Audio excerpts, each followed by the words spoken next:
Si tu es dans le business de l'hôtellerie, c'est-à-dire hôtel, location courte durée, alors je t'invite vivement à faire attention à cette erreur monumentale et qui peut être fatale que je vais partager avec toi dans cette vidéo. Je suis actuellement dans un hôtel d'une ville, d'une capitale dans un pays d'Afrique. Je te dirai à la fin dans laquelle ce n'est pas forcément le plus important parce qu'on retrouve ça dans beaucoup d'autres villes, dans beaucoup d'autres pays en Afrique. Mais je vais te dire quand même, le plus important ici, c'est vraiment l'erreur que je vais partager avec toi. Et je vais m'attarder surtout sur tout ce qui est location courte durée parce que c'est dans ça que je fais aussi et que j'ai assez d'expérience. Et pourquoi je t'en parle aujourd'hui étant dans cet hôtel? Tout simplement parce que j'ai vécu cette erreur. Enfin, j'ai vécu la chose dans cette erreur. Qu'est-ce que je raconte? J'ai vécu la chose dans cet hôtel et je l'ai expérimenté moi-même dans les business de location courte durée que je fais. Alors, sans plus tarder, je vais te dire de quoi il s'agit. Mais avant, je m'excuse déjà pour la qualité de la lumière. La lumière est vraiment très très faible dans cette chambre d'hôtel et je pense que ça fait partie des choses. Il faut faire attention quand on fait dans ce business. J'en parlerai dans une vidéo séparément. Comment est-ce qu'avec la location courte durée, on peut battre de loin les hôtels 3 étoiles? Parce que là, je suis dans un hôtel 3 étoiles en l'occurrence. Donc, pardon déjà pour la luminosité et pardon aussi pour ma voix. J'ai un peu de tout en ce moment. Mais voilà, ce que je vais partager avec toi en fait, c'est que c'est surtout très important quand tu démarres dans ce business.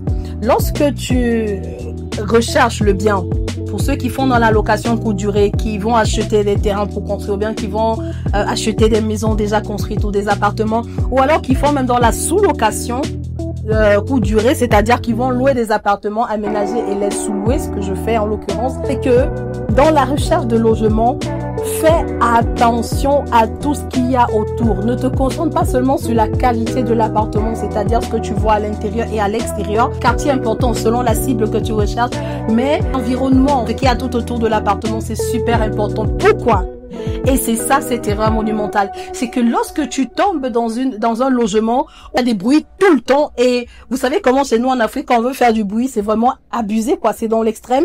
La nuisance sonore peut littéralement tuer ce business. On parle souvent ici de quoi? C'est souvent des restaurants, des cafés qui vont faire la musique le soir jusqu'à X heures, très tard, des boîtes de nuit. On parle également de construction. Oh, ça c'est super important, des chantiers de construction. Actuellement, j'ai un problème avec Airbnb que j'ai à Kigali, au Rwanda, à cause des chantiers de construction de part et d'autre. On parle également, je le dis à contre-cœur, étant moi-même chrétienne, disciple de Jésus-Christ, mais les églises reviennent notamment dans nos pays en Afrique. Heureusement, c'est pas toutes les églises, Dieu merci, mais vraiment beaucoup font énormément de désordre. C'est trop de bruit, c'est-à-dire quelqu'un fait le bruit dans son église et c'est vraiment du désordre. Je sais pas, on peut pas qualifier ça différemment. Quelqu'un fait du coup la brèche de l'assemblée et c'est pas que pour l'assemblée, mais c'est comme s'il parlait à tout le quartier en fait.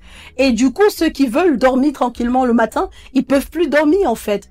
Et imagine-toi donc, tu es dans un logement, parce qu'on a eu le cas notamment dans un logement à Abidjan, en Côte d'Ivoire, où non seulement il y avait une ou deux églises comme ça voisines, mais en plus de ça, il y avait des lounges, on appelle, donc qui ouvrent généralement jusqu'à très tard le soir. Et donc imagine le week-end où on vit souvent le plus de clients en fait, où on peut même augmenter les prix parce qu'on a souvent plus de demandes, mais c'est le week-end en fait que nous on avait le plus de problèmes. C'est-à-dire dans ce logement, les gens qui y arrivaient le vendredi soir, ils pouvaient pas dormir à cause du bruit des lunchs et tout ce que je vous ai dit autour. Le samedi soir, ils pouvaient pas dormir. Le dimanche matin, où ils espèrent pouvoir enfin pouvoir se reposer, c'est l'église qui prend le relais. Vous imaginez, c'était un chaos de ouf. On a dû déménager de ce logement. Juste pour dire que ça peut vraiment être fatal pour le business. Et je termine avec ça. La raison pour laquelle j'ai fait cette vidéo dans cet hôtel, je vous montre. Dans cet hôtel, en fait, et ce qui est triste, en fait, pour cet hôtel, je trouve que c'est dommage parce que le bruit vient d'eux-mêmes, en fait. Comme je suis en train de parler négativement de l'hôtel, je vais pas mentionner le nom, mais je vais vous montrer quand même l'image. Je veux dire, même de l'extérieur, on a l'impression que c'est un hôtel 4 étoiles. Tellement que ça paraît, c'est pas un petit hôtel de 1-2 étoiles du quartier, non. Ça paraît même de l'extérieur comme un truc de 3 hôtels. Mais ici, il y aurait tellement de choses à dire sur cet hôtel. C'est l'objet d'une autre vidéo. Mais revenons au bruit, c'est que c'est un hôtel-restaurant. Bon, la plupart des hôtels, ils le font, hein. Mais sauf que leur restaurant fait du bruit, c'est impressionnant pour moi, c'était vraiment choquant. Du matin au soir, quand je dis du matin au soir, la raison pour laquelle je suis venue dans cet hôtel est que, parce que j'avais logé dans Airbnb avant et puis je suis venue dans cet hôtel pour 2 nuits. Et quand je suis arrivée ici, en fait, je venais de l'aéroport où j'avais pratiquement fait une journée et demie sans dormir. Donc j'étais vraiment crevée, j'avais besoin de me reposer. Quand j'essayais de dormir, il était 14h, 16h, j'arrivais pas à dormir, le bruit était tellement fort. Et donc ça, c'est depuis le matin, on est un samedi. C'est pas que le bruit a commencé le soir, c'est depuis le matin jusqu'au soir. Je vous montre une image de l'hôtel là, pour que vous voyez quand même que on n'est pas dans un truc du quartier. Mais si je vous montre même d'où vient le bruit, je sais pas si d'ici vous pourrez le voir.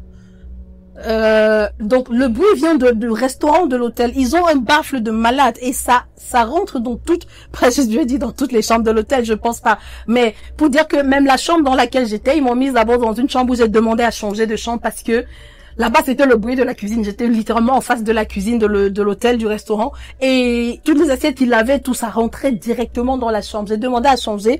Je suis venue dans cette chambre en espérant que ce serait mieux. Mais sauf que la fenêtre de cette chambre donne directement sur le restaurant. Et le bruit, je peux comprendre le soir, je peux comprendre la nuit, je peux comprendre les soirs, le week-end. Toute une journée, c'est quand même abusé. Ça, c'est clairement des expériences où tu le fais une fois, tu viens plus jamais ici, quoi. C'est-à-dire, c'est un hôtel que on dit décommander. C'est-à-dire pour dire à quel point je peux pas le recommander. J'ai même envie de faire la contre-publicité, mais je mentionnerai pas le nom. Une des entrées du parking. Ça, c'est l'un des parkings de l'hôtel, là. Mais déjà, je ne sais pas si vous arrivez à entendre la musique. Si je me tais, peut-être, vous allez entendre la musique. Là où je fais la vidéo, il n'est même pas, il est quoi? Il était 18h. Non, 19h. Il est 19h, 19h30. Je ne sais pas si vous entendez la musique, mais déjà le bruit des voitures et tout ça ouvre. Mais la musique, ce qui me choque, c'est qu'eux-mêmes, ils mettent une musique de malade en fait. En Afrique, on aime faire les choses, je veux aussi faire comme les autres. On met les baies vitrées partout, sauf qu'on ne choisit pas des baies vitrées qui isolent le son en fait. Donc le son, tous les bruits de la route, ça rentre. J'étais bien contente d'être au bord de la route, mais c'est quand le bruit, le son, les baffles, ils font eux-mêmes leur musique. Et surtout en journée, je dis non, ça c'est quand même abusé. Là, vous êtes en train de chasser vos propres clients. Rien à dire. Vous chassez vos clients, vous faites de la contre-publicité contre vous-même. Et pour vous, en fait, nous, on ne peut pas apprendre de ces leçons et c'est ce que je voulais partager avec vous. Est-ce que vous avez déjà eu ce genre d'expérience où vous arrivez dans un logement, hôtel ou appartement meublé et vous n'arrivez pas à dormir littéralement à cause du bruit? Pour ceux qui sont dans ce business, une fois de plus, c'était surtout à vous que ça s'adressait. Vraiment, lorsque vous cherchez un logement, n'oubliez pas ce critère qui est super, super, super important. Au début, quand moi je commençais, je faisais vraiment pas attention à ça et on a fait plein d'erreurs comme ça. Donc, même au Cameroun, en ce moment, j'ai un logement qui est beaucoup aimé par les voyageurs qui se trouve à Bonaputo, dans la ville de Douala et qui est situé en bordure de route. Moi, il y a un peu de bruit de voiture et moto aussi, c'est pas vraiment le problème, mais il y a une église qui est non loin et le dimanche matin, malheureusement, ça fait trop de bruit, les gars. Franchement, j'ai les voyageurs, je dois prier pour que ce jour-là, l'église, je sais pas, que le baffle se gâte même dans l'église. Franchement, pour dire que je prie que la musique ne soit pas un trouble pour mes voyageurs parce que c'est vraiment un trouble pour tout le quartier et un destructeur de business, clairement. Après, heureusement que dans mon cas d'espèce, dans le cas de Bonapriso, Douala, c'est juste le dimanche matin. Après, sinon, ça va le reste de la semaine. Mais même là, voilà, si j'avais fait attention à ces détails-là, je ne pense pas que j'aurais choisi ce local-là. Donc voilà, j'espère que ça vous a apporté un peu de valeur et je vous dis à très bientôt pour une prochaine vidéo. Je vous partage dans une autre vidéo pourquoi est-ce que la LCD, la location courte durée, va bientôt battre tous les hôtels 3 étoiles en Afrique. Merci d'avoir été là. C'était Carole Touquem, accompagnatrice de vie. Je suis coach en développement personnel, mais je fais également dans la location courte durée. Voilà, j'espère que ceci vous a apporté de la valeur. Si oui, n'hésitez pas à laisser un like, un commentaire, à partager et surtout à vous abonner si vous voulez m'encourager aussi. Merci d'avance et à très bientôt sur la chaîne. Ciao, ciao, que Dieu vous garde.